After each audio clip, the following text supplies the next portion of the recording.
Hi good morning. ఈరోజు నుంచి మనం టాలీ అకౌంటింగ్ ప్యాకేజ్ గురించి చెక్ చేసుకుంటూ వద్దాం. అసలు ఈ టాలీ అకౌంటింగ్ ప్యాకేజ్ గురించి చెక్ చేసే ముందు అసలు జనరల్ అకౌంటింగ్ సిస్టమ్ టాలీ లేనప్పుడు మనం manual accounting system only Tally అని కాదు, కంప్యూటరైజ్డ్ అకౌంటెన్సీలో ఓన్లీ టాలీ అని కాకుండా వింగ్స్ అని ఇలా రకరకాల కస్టమైజ్డ్ ప్యాకేజ్ చాలా ఉన్నాయి. బట్ ఎక్కువగా అందులో పాపులర్ అయింది ఏంటంటే టాలీ అన్నది. ఈ టాలీ కన్నా వింగ్స్ అని ఒకప్పుడు ఉండేది, అది దాని తర్వాత ఇప్పుడు రైట్ నో పెద్దగా యూజ్ చేస్తున్నట్లేరు. బట్ ఎక్కడ అయినప్పటికీ కూడా ఎక్కువగా ఫ్రీక్వెంట్గా మనం వాడేది ఏంటంటే కంప్యూటరైజ్డ్ అకౌంటెన్సీ అనేప్పటికీ టాలీ అనేది చెప్తున్నాం. కానీ ఇక్కడ ఈ టాలీ అకౌంటింగ్ ప్యాకేజ్ గురించి తెలుసుకునే ముందు అసలు మనకి మాన్యువల్ ప్రాసెస్లో ఏం జరుగుతుంది. ఇప్పుడు మనకి ఏదైనా ఒక కొత్త సిస్టమ్ని ఎందుకు వెళ్తాం, ఒక ఆల్రెడీ ఎగ్జిస్టింగ్ సిస్టంలో ఒక ప్రాబ్లం ఉంటే దాన్ని ఓవర్కమ్ చేయడం కోసం కొత్త సిస్టంలోకి వెళ్తాం, అంతే కదా. అదేవిధంగా లేదా ఇంకొకటి ఏంటి, కొత్త సిస్టమ్ని ఇంప్లిమెంట్ చేయటం వల్ల ఏదైనా ఒక బెటర్ అడ్వాంటేజ్గా కనబడాలి. సో అసలు ముందు ఇందులో మాన్యువల్ సిస్టంలో ఉన్న ప్రాబ్లం ఏంటి అన్నది మనకు అర్థమవుతాయి. అప్పుడు మనం కంప్యూటరైజ్డ్ అకౌంటెన్సీలోకి ఎందుకు వెళ్తున్నాం అన్నది చెక్ చేయడం అన్నది ఈజీ అవుతుంది. సో ఇప్పుడు అసలు మాన్యువల్ అకౌంటింగ్ సిస్టమ్ అన్నది ప్రాసెస్ ఏంటి అనేది చూద్దాం. అందరికీ తెలిసిందే కదా, అకౌంటెన్సీ బ్యాక్గ్రౌండ్ మ్యాక్సిమం టాలీ నేర్చుకుంటున్నారు అంటేనే దాని అర్థం ఏంటి, మీరు కొంత అకౌంటెన్సీ బ్యాక్గ్రౌండ్ ఉంది. సో అకౌంటెన్సీ బ్యాక్గ్రౌండ్ ఉన్న వాళ్ళకి ఇది ఈజీగా అర్థమవుతుంది. జనరల్గా వచ్చేప్పటికీ టాలీ అన్నది ఏదో ఒక కంప్యూటర్ వచ్చిన ప్రతి వాళ్ళకి కూడా టాలీ వచ్చేయడానికి అవకాశం లేదు. ఇదేంటి, ప్రొఫెషనల్గా ఆల్రెడీ కామర్స్ బ్యాక్గ్రౌండ్ ఉన్నవాళ్ళు, కామర్స్ స్టూడెంట్స్ ఎవరైతే ఉన్నారో, స్టూడెంట్స్ అనే కాదు, బిజినెస్ పీపుల్ కానీ లేకపోతే ఆడిటర్స్ కానీ, who ever it may be, వాళ్ళకి ఆల్రెడీ మాన్యువల్ సిస్టమ్ గురించి ప్రాసెస్ తెలిసిన వాళ్ళు టాలీ నేర్చుకుంటే ఈజీగా ఉంటుంది. అలా కాకుండా మాకు అసలు అకౌంటెన్సీ తెలియదు అని అనుకున్న వాళ్ళు కంపల్సరీ ఏం చేయాలంటే, మీరు కొద్దిగా ఈ ఇంటర్మీడియట్ బుక్స్ ఎస్పీ ప్రాబ్లమ్స్ ఉంటాయి, సాల్వ్డ్ ప్రాబ్లమ్స్ అని చెప్పి ఉంటుంది. లేదా ఈరోజు ఆన్లైన్లోకి వెళ్ళినట్టయితే కనుక మీకు నెంబర్ ఆఫ్ ఫండమెంటల్స్, అకౌంటెన్సీ మీద ఫండమెంటల్స్ సంబంధించిన వెబ్సైట్స్ చాలా ఉంటాయి.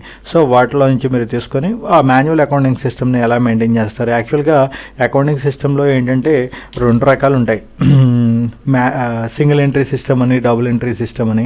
జనరల్ చిన్న షాప్స్ అందరూ కూడా మెయింటైన్ చేసేది ఏంటి, సింగిల్ ఎంట్రీ సిస్టమ్ మాత్రమే. వాళ్ళు డబుల్ ఎంట్రీ సిస్టమ్ని మెయింటైన్ చేయరు. సో సింగిల్ ఎంట్రీ సిస్టంలో ఏంటంటే అమ్మామా, ఓకే అమ్మాము, ఎవరికి అమ్మాము, ఎంతకు అమ్మాము, ఎలా అమ్మాము, ఏంటి ఈ డీటెయిల్స్ అన్నీ కూడా ఉండవు.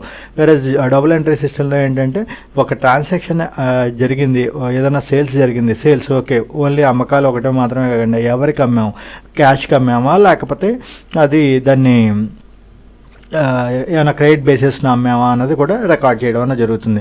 అంటే ఒక ట్రాన్సాక్షన్ తీసుకున్నట్లయితే ఖచ్చితంగా అందులో రెండు రకాల ఎంట్రీస్ ఉంటాయి. రెండు రకాల పద్ధతుల్లో కూడా అది నమోదు అవ్వాల్సి వస్తుంది. ఆ డెబిట్ క్రెడిట్ ఈ రెండు కూడా టాలీ అవుతేనే అది పర్ఫెక్ట్గా ఎంట్రీ చేసినట్టు. సో ఈ మాన్యువల్ ఇదంతా మనకి ఎక్కడ తెలుస్తుంది అంటే మాన్యువల్ అకౌంటింగ్ సిస్టమ్ కొంత ఐడియా ఉన్న వాళ్ళకి. సో ఇక్కడ ఈ general entries okay, manual system తెలవని వాళ్ళు ఒక్కసారి దాని గురించి త్వరలి చూసిన తర్వాత అప్పుడు ఈ క్లాస్లోకి రండి. సో ఈ జనరల్ ఎంట్రీ సిస్టమ్ని ఫస్ట్ మనం ఏం చేస్తాం, ఒక ట్రాన్సాక్షన్ జరిగింది, ఫర్ ఎగ్జాంపుల్ మనం ఏదో శాలరీస్ పే చేసాం, ఆటోమేటిక్గా ఏం చేస్తాం, శాలరీస్ పే చేస్తే దానికి చిట్టాబద్దు ఏంటి, salaries data to cash. So అదేవిధంగా వేరే ఏదో సేల్స్ జరిగింది, ఆ సేల్స్కి సంబంధించిన చిట్టాబద్దు అలా వేసుకుంటూ వస్తాం. తర్వాత ఏం చేస్తాం, చిట్టాబద్దులు అన్నింటినీ కూడా, జనరల్ ఎంట్రీస్ అన్నింటినీ కూడా లెడ్జర్లో పోస్ట్ చేసుకుంటూ వస్తాం. ఆ లెడ్జర్ ఓపెన్ చేసి, ఫర్ ఎగ్జాంపుల్ మనం ఏం చేసాం, శాలరీస్ డేటా టు క్యాష్ అన్నాం. సో ఇది ఎక్కడ పోస్ట్ చేయాలి, శాలరీస్ లెడ్జర్ ఓపెన్ చేసి శాలరీస్లోనూ పోస్ట్ చేయాలి. అదేవిధంగా దాన్ని మళ్ళీ క్యాష్ వెళ్ళిపోయింది కాబట్టి, క్యాష్ కూడా బ్యాలెన్స్ తగ్గింది కాబట్టి మన ఫరంలో ఆటోమేటిక్గా దాన్ని అక్కడి నుంచి మైనస్ చేయడం అనేది జరగాలి. సో ఈ లెడ్జర్ పోస్టింగ్ ఈ రెండింటినీ కూడా ఆటోమేటిక్గా అందులో లెడ్జర్ని పోస్ట్ చేయాలి. జనరల్ ఎంట్రీస్ చేసిన తర్వాత లెడ్జర్ని పోస్ట్ చేస్తాం. తర్వాత ఏం చేస్తాం, అక్కడి నుంచి ట్రేడింగ్ అకౌంటు, దాని నుంచి profit and loss account, balance sheet ఇలా చేసుకుంటూ వస్తాం మనం. అయితే ఇక్కడ మీరు జనరల్ ఎంట్రీస్ చేసేటప్పుడు ఏదైనా మిస్టేక్ చేసినా, లేకపోతే లెడ్జర్ పోస్టింగ్లో మిస్టేక్ చేసినా, లేకపోతే ట్రేడింగ్ అకౌంట్లో మిస్టేక్ చేసినా, ప్రాఫిట్ అండ్ లాస్లో మిస్టేక్ చేసినా బ్యాలెన్స్ షీట్ కరెక్ట్గా టాలీ అవ్వదు. అంటే ఇక్కడ జనరల్ ఎంట్రీస్లో జనరల్ ఎంట్రీస్ కరెక్ట్గా వేశారు, బట్ లెడ్జర్లో పోస్ట్ చేయడం తప్పు చేశారు. లేకపోతే లెడ్జర్లో పోస్టింగ్ కరెక్ట్గా ఉంది, ట్రేడింగ్ అకౌంట్లో ప్రాఫిట్ అండ్ లాస్ అకౌంట్లో వేరియేషన్ వేశారు, బ్యాలెన్స్ షీట్ తను వేస్తుంది. అదేవిధంగా అన్నీ కరెక్ట్ చేసి బ్యాలెన్స్ షీట్లో ఏదో తప్పు చేశారు. అంటే ఇక్కడ ఈ మాన్యువల్ అకౌంటింగ్ సిస్టంలో మనకు ఉన్న ప్రాబ్లం ఏంటంటే ఈచ్ అండ్ ఎవ్రీ సిస్టమ్ కూడా మాన్యువల్గా మనం ఎంటర్ చేసుకుంటూ వెళ్ళాలి. ఒకటి ఫస్ట్ మాన్యువల్గా ఒకటి టైం టేకెన్ ప్రాసెస్, రెండోది ఎర్రర్ ప్రోను, అదేవిధంగా ఎక్కువ ఏదైనా ఇన్స్టెంట్గా మనకి ఏదైనా దీని మీద ఒక రిజల్ట్ కావాలి అంటే కనుక ఎమ్మటే మనకి ఇన్ఫర్మేషన్ అనేది దొరకదు. ప్రతిదీ కంప్లీట్ చేసిన తర్వాత సాధారణంగా ఏంటంటే ఫైనాన్షియల్ ఇయర్ ఎండింగ్ వరకు కూడా మనం బ్యాలెన్స్ షీట్ని చెక్ చేయలేము అందులో. ఓకే, సో ఇలాంటి ప్రాబ్లమ్స్ అన్నీ కూడా మనకి ఈ మాన్యువల్ అకౌంటింగ్ సిస్టంలో ఉన్నాయి. అసలు ఈ మాన్యువల్ అకౌంటింగ్ సిస్టంలో ప్రాబ్లమ్స్ గురించి మనం క్లియర్గా ఒక ఐడియా రావాలంటే అసలు అకౌంటింగ్ సిస్టమ్ని ఎందుకు మెయింటైన్ చేస్తున్నాం, ఆబ్జెక్టివ్ ఏంటి, మనం అకౌంటెన్సీని ఎందుకు క్రియేట్ చేస్తాం. రికార్డ్ ఆఫ్ బిజినెస్ ట్రాన్సాక్షన్స్ అంటున్నాడు. అంటే బిజినెస్లో జరిగే ప్రతి ట్రాన్సాక్షన్ని, రకరకాల ట్రాన్సాక్షన్స్ జరుగుతాయి, కొంటాం లేకపోతే అమ్ముతాం, ఎవరికో అప్పిస్తాం లేకపోతే ఎవరి నుంచి అప్పు తెచ్చుకుంటాం, అదేవిధంగా మనం ఏయో కమిషన్స్ తీసుకుంటాం, కమిషన్స్ ఇస్తాం, ఇలా రకరకాల ట్రాన్సాక్షన్స్ జరుగుతాయి. ఇప్పుడు మీ ప్రెమిసెస్ మొత్తాన్ని ఎవరు వచ్చారు ఎవరు వెళ్ళారు అన్నది సీసీ క్యామ్లో ఎలా అయితే మనం రికార్డ్ చేస్తున్నామో అదేవిధంగా మీ బిజినెస్లో జరిగే ప్రతి ట్రాన్సాక్షన్ని కూడా మనం మెయింటైన్ చేయాలి, ఆ రికార్డ్ చేయాలి ఈచ్ అండ్ ఎవ్రీ ట్రాన్సాక్షన్ కూడా. అప్పుడు మాత్రమే మనం అసెటైన్మెంట్ ఆఫ్ రిజల్ట్, ఆ రిజల్ట్ మీ కంపెనీకి కానీ మీ బిజినెస్కి కానీ లాస్ వచ్చిందా లేకపోతే ప్రాఫిట్ వచ్చిందా అన్నది అప్పుడు కానీ మనకి తెలవడానికి అవకాశం లేదు. సో నేను ఈ లెక్కలన్నీ రికార్డ్ చేయను, వీటిని మెయింటైన్ చేయను అంటే కనుక ఏమవుతుంది, ఆటోమేటిక్గా మీరు ప్రాఫిట్లో ఉన్నారా లాస్లో ఉన్నారా అనేది తెలియదు. సో మెయిన్ అకౌంట్స్కి సంబంధం లేదు, నేను బిజినెస్ మాత్రమే చేస్తాను, అకౌంట్స్ చేయను. నేను అకౌంట్స్ చూసుకున్న టైంలో నేను బిజినెస్ ఇంకో 4 రూపాయలు ఎక్కువ అమ్ముకోవచ్చు అని చెప్పి ఆలోచిస్తే ఎవడైనా అక్కడ మ్యాక్సిమం ప్రాబ్లం క్రియేట్ చేసుకున్నవాడే అవుతాడు. ఎందుకని కారణం ఏంటంటే అసలు మన పరిస్థితి ఏంటి అన్నది తెలవకుండా మనం ముందుకెళ్తూ ఉంటే కనుక ఆ ప్రాఫిట్ లాసు లేకపోతే ఆ ట్రాన్సాక్షన్ ఎక్కడ మనం కరెక్ట్ చేసుకోవాలి, మన బిజినెస్ స్టైల్ని ఎక్కడ కరెక్ట్ చేసుకోవాలి, ఎక్కడ లూప్ హోల్స్ ఉన్నాయి, ఎక్కడ అడ్వాంటేజెస్ ఉన్నాయి, ఏ టైంకి ఏ విధంగా చేయాలి, ఒక డెసిషన్ కరెక్ట్గా పడాలంటే కనుక మనకి అకౌంటెన్సీ అనేది చాలా ఇంపార్టెంట్. సో అదేవిధంగా మన financial position, statement of financial position అంటున్నాడు. అంటే మీకు ఆస్తులు ఎన్ని ఉన్నాయి, అప్పులు ఎన్ని ఉన్నాయి, మీ దగ్గర ఏమైనా ఫండ్స్ ఉన్నాయా, లేకపోతే ఫర్ ఎగ్జాంపుల్ కొంతమంది ఏయో బాకీలు ఎక్కొడుతుంటారు. సో అప్పుడు ఆ రాని బాకీల కోసం రాని బాకీలు నిధి అని చెప్పి క్రియేట్ చేసుకుంటాం. సో ఇలాంటివన్నీ కూడా మీ ఫైనాన్షియల్ పొజిషన్ అంతా కూడా తెలవాలి అన్నా కూడా మనకి అకౌంటెన్సీని మెయింటైన్ చేయాల్సిన అవసరం ఉంటుంది. అదేవిధంగా ఇంకో టాపిక్ ఏం చెప్తున్నాడు వీడు, communicating the information to various users. మీ అకౌంట్స్కి సంబంధించిన ఇన్ఫర్మేషన్ని రకరకాల యూజర్స్తో మీరు షేర్ చేసుకోవడానికే అంటున్నాడు. అసలు మన అకౌంట్స్ ఏంటి, వేరే వాళ్ళతో మనం ఎందుకు షేర్ చేసుకుంటాం, పర్పస్ ఏంటి ఆలోచించండి. ఎవరితో షేర్ చేసుకోవాలా? 100% షేర్ చేసుకోవాలి. ఎందుకంటే ఒక బ్యాంకర్ దగ్గరికి వెళ్తే మీరు మీ యొక్క వ్యాపారానికి సంబంధించిన ఏదైనా మనం కొత్త లోన్ చేయాలన్నప్పటికీ కూడా కంపల్సరీ బ్యాంకర్ని కన్సల్ట్ చేయాలన్నప్పుడు నీ అకౌంట్స్ ఏంటి అన్నది. ఇప్పుడు ఫర్ ఎగ్జాంపుల్ ఒక ప్రెమిసెస్లో ఏదో ఒక ఇల్లీగల్ యాక్టివిటీ జరిగిందంటే ఫస్ట్ పోలీసులు అయితే ఏం చేస్తారు, సీసీ క్యామ్ ఓపెన్ చేసి అందులో ఏం జరిగింది అని చూస్తారు. అదేవిధంగా ఒక బ్యాంకర్ దగ్గరికి వెళ్ళినప్పుడు మీ యొక్క ఇన్ఫర్మేషన్ మొత్తం వాడికి ఏ విధంగా తెలుస్తుంది, పక్కోడు ఎవడో చెప్తాడు నా బిజినెస్ బాగుంది అంటే ఎంటాడు వాడు, అది కాదు కదా, రికార్డెడ్ ఎవిడెన్స్ కావాలి వాడికి. సో మీ అకౌంట్స్ అన్నింటినీ కూడా వాడికి ప్రొవైడ్ చేస్తేనే వాడు బ్యాంకర్ మీకు ఏదైనా హెల్ప్ చేయగలడు. అదేవిధంగా షేర్ హోల్డర్స్, ఇప్పుడు మీరు ఎంత పెద్ద ఒక చిన్న కంపెనీలు, ఇండివిజువల్ బిజినెస్ సంగతి పక్కన పెట్టేయండి, ఒక చిన్న కంపెనీల నుంచి పెద్ద కంపెనీలు అన్నవి కూడా ఆ క్యాపిటల్ని ఎలా ఎక్వైర్ చేస్తే షేర్ హోల్డర్స్ ద్వారా. మరి ఈ షేర్ హోల్డరు వాడికి అసలు నేను ఆ కంపెనీలో ఇన్వెస్ట్ చేశాను, షేర్స్ కొన్నాను కాబట్టి దాని ప్రాఫిట్లో ఉందా లాస్లో ఉందా అన్నది ఏ విధంగా తెలుసుకుంటాడు. మీరు ప్రతి ఫైనాన్షియల్ ఇయర్లో అకౌంటెన్సీ బులెటిన్ రిలీజ్ చేస్తారు ఆ కంపెనీ వాళ్ళు. ఈ ఓన్లీ ఫైనాన్షియల్ ఇయర్లో ఎండింగ్లోనే కాకుండా క్వార్టర్లీ రిజల్ట్స్ కూడా ఉంటాయి. ఆ క్వార్టర్లీ ఆఫర్లీ రిజల్ట్స్ కూడా అలా ఇస్తూ ఉంటారు. దాని ఆధారంగానే మీకు ఎంత డివిడెండ్ వచ్చింది ఏంటి అన్నది మనకు తెలుస్తుంది. సో ఈ కంపెనీ ఇచ్చే ఈ డివిడెంట్ ఆధారంగానే కదా షేర్ మార్కెట్లో షేర్ యొక్క వాల్యూ పెరిగేది తగ్గేది. ఒక షేర్ హోల్డరు ఆ కంపెనీ యొక్క షేర్స్ని హోల్డ్ చేయాలా లేకపోతే సేల్ చేసేసుకోవాలా అన్నది డిసైడ్ అవ్వాలన్నప్పటికీ కూడా కంపల్సరీ మనకి ఈ అకౌంటెన్సీ సిస్టమ్ని మెయింటైన్ చేసి వాడికి డివిడెండ్ ఎంత ప్రాఫిట్లో ఉన్నాం ఎంత లాస్లో ఉన్నాం అన్నది మనం చెప్పాల్సిన బాధ్యత. అది క్యాపిటల్ వాడిచ్చాడు కాబట్టి వాడి క్యాపిటల్తో మనం చేసే బిజినెస్ ఎలా జరుగుతుంది అన్నది మనం ఇన్ఫార్మ్ చేయాలి వాడికి. అదేవిధంగా మీరు అప్పు తీసుకోవాలన్నా లేకపోతే మీరు అప్పు ఇవ్వాలన్నా ఏదైనా థర్డ్ పార్టీస్కి మీ ఆటోమేటిక్గా మీ కంపెనీ యొక్క పరిస్థితి గురించి మీ బిజినెస్ పరిస్థితి గురించి చెప్పాల్సిన అవసరం అన్నది ఉంటుంది. అంటే మనం సాధారణంగా ఇవ్వాలి అంటే కనుక మనం వాడితో షేర్ చేయాల్సిన పని లేదు, కానీ మనకు మనం తెలుసుకోవాలి కదా. మనం ఎంత అప్పు ఇస్తున్నాం అంటే మన బిజినెస్కి రన్నింగ్ క్యాపిటల్ ఎంత కావాలి ఏంటి, బయట వాళ్ళకి అప్పులు ఇచ్చుకుంటూ వెళ్తున్నాం. ఎక్కువ క్రెడిట్ బిజినెస్ పెరిగిపోయింది అనుకోండి, లిక్విడేషన్ తగ్గిపోతుంది. లిక్విడేషన్ తగ్గిపోతే కనుక ఆటోమేటిక్గా మళ్ళీ మీరు పర్చేస్ చేయలేరు. పర్చేస్ చేయలేకపోతే ఆటోమేటిక్గా బిజినెస్ ఆగిపోతుంది. సో ఇవన్నీ కూడా మీరు అప్పులు ఇవ్వాలన్నా మీరు అప్పులు తీసుకోవాలన్నా మీ ఇన్ఫర్మేషన్ని అకౌంటెన్సీని కరెక్ట్గా మెయింటైన్ చేస్తేనే మీకు ఇన్ఫర్మేషన్ అప్ టు డేట్గా మెయింటైన్ చేస్తేనే మీరు అలాంటి డెసిషన్స్ తీసుకోవడానికి పాసిబిలిటీ ఉంటుంది. ఓన్లీ ఈ డెసిషన్ అనే కాదు, చిన్న చిన్న డెసిషన్స్ దగ్గర నుంచి పెద్ద డెసిషన్ ఏదైనప్పటికీ కూడా, ఫర్ ఎగ్జాంపుల్ మీరు ఒక చిన్న సినిమాకి వెళ్తున్నారు అనుకోండి, ఆ డెసిషన్ ఎలా మేక్ చేస్తారు? మీరు సినిమాకి వెళ్ళాలి, ఓకే, ఫస్ట్ ఆఫ్ ఆల్ మీరు ఆలోచించేది ఏంటి? అమ్మడే రివ్యూస్ ఓపెన్ చేసి 3.5 రేటింగ్ ఉందా, 4 రేటింగ్ ఉందా, 4.5 ఉందా, అందులో స్టోరీ బాగుందా, లేకపోతే సాంగ్స్ బాగున్నాయా, మీ ఇంట్రెస్ట్లను బట్టి మీ ఆ ఇన్ఫర్మేషన్ గ్యాదర్ చేస్తారు. అంటే ఆఫ్టర్ ఆల్ ₹100 ₹70 పెట్టే సినిమాకే మీరు అంత టైం స్పెండ్ చేసి అంత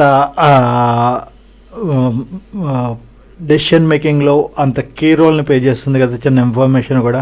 అంత టైం స్పెండ్ చేసి మీరు ఆ ఇన్ఫర్మేషన్ అక్వైర్ చేసిన తర్వాతే ఆ 2 years మీరు స్పెండ్ చేస్తున్నారు. మరి అలాంటిది బిజినెస్ అన్నది మెయింటైన్ చేసేవాడు ఏదైనా ఒక డెసిషన్ తీసుకోవాలంటే కనుక వాడికి ఏ అకౌంటెన్సీ అన్నది తెలవకపోతే, వాడి యొక్క పొజిషన్ తెలవకపోతే ఏ విధంగా డెసిషన్ మేక్ చేయగలడు? ఫర్ ఎగ్జాంపుల్ థమ్స్అప్ కంపెనీనే ఉంది. ఫస్ట్లో వాడు ఏం చేసేవాడంటే ఇలా రెగ్యులర్ బాటిల్, చాలా పెద్ద బాటిల్ ఉండేది, సర్టైన్ ml ఉండేది, అది ₹25 ₹20 అనేవాడు.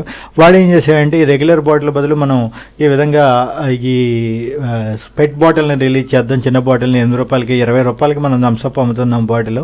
సో ఇప్పుడు ₹8 బాటిల్, చిన్న బాటిల్ తక్కువ mlతో ఆ బాటిల్ని ప్రొడ్యూస్ చేసి మార్కెట్ చేద్దాం అనుకున్నాడు. దీనివల్ల డిసడ్వాంటేజా? మనకి పెద్ద బాటిల్ని మానేసి ఈ చిన్న బాటిల్లోకి రావడం వల్ల వాడికి డిసడ్వాంటేజా? సాధారణంగా అయితే కనుక సింపుల్గా మనం ఏమంటున్నాం, ₹20 చూసుకునే బిజినెస్ ₹8 తగ్గించాడు, అది అనవసరం కదా అంటాం. కాదు కదా, ఆటోమేటిక్గా ఎప్పుడైతే ₹20 థమ్స్అప్ అంటే వీడు ₹20 స్పెండ్ నేను చెప్పేది ఇప్పుడు ఆ రోజుల్లో నాకు తెలిసి ఈ సిస్టమ్ని వాడు ఇంప్లిమెంట్ చేసింది ఒక 10 years బ్యాక్.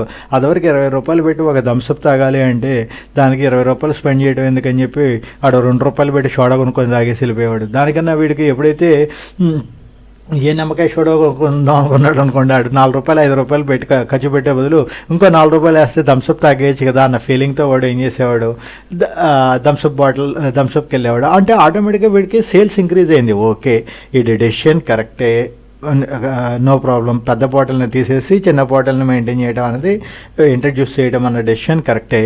కానీ ఈ డెసిషన్ తీసుకోవాలి అంటే వీడికి ఏం కావాలి? మళ్ళీ ఆ పెద్ద బాటిల్స్ని తీసేసి ఈ విధంగా చిన్న బాటిల్స్ని తయారు చేసుకోవాలి. బాటిల్ ప్రాసెస్ అంతా మళ్ళీ తయారు చేసుకుంటూ రావాలి. అదేవిధంగా మళ్ళీ మహేష్ బాబును తీసుకొచ్చి యాడ్స్ తయారు చేయాలి. ఆ యాడ్ని తయారు చేసి పబ్లిక్లోకి తీసుకెళ్ళాలి. సో ఇదంతా చేయాలంటే వాడు ఎప్పుడు దాకా ఆగాలి చెప్పండి? వాడి ఫైనాన్షియల్ పొజిషన్, ఇప్పుడు బాటిల్స్ తయారు చేయాలి అంటే కనుక మళ్ళీ కొంత క్యాపిటల్ ఇన్వెస్ట్ చేయాలి. అదేవిధంగా మళ్ళీ వాడి యాడ్ మేకింగ్కి మహేష్ బాబుని ఏమన్నా కన్సల్ట్ చేసి వాడిని తీసుకురావాలి.